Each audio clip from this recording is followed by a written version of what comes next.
సల్లల్లాహు అలైహి వాలిహి వసల్లం అయ్యుల్ ఈమాన్ అఫ్జల్, ఎవరి విశ్వాసం ఉన్నతమైనది?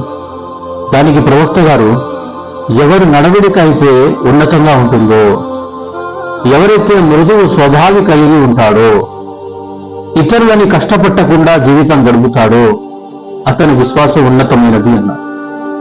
ఆ తర్వాత ప్రవక్త గారు అన్నారు, ఉన్నతమైన నడవడిక 360 భాగాలు ఉన్నాయి. ఉన్నతమైన నడవడికలో 360 భాగాలు ఉన్నాయి.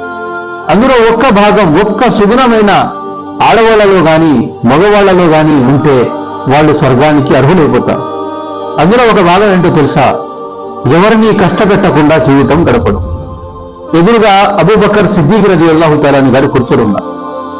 లేచి, యా రసూలుల్లాహ్ సల్లల్లాహు అలైహి వాలిహి వసల్లం, నాలో కూడా సుగుణాలు ఉన్నాయా అని అడిగారు. దానికి ప్రవక్త గారు, అబూబకర్, నీలో ఆ 360 సుగుణాలు ఉన్నాయి అన్నారు.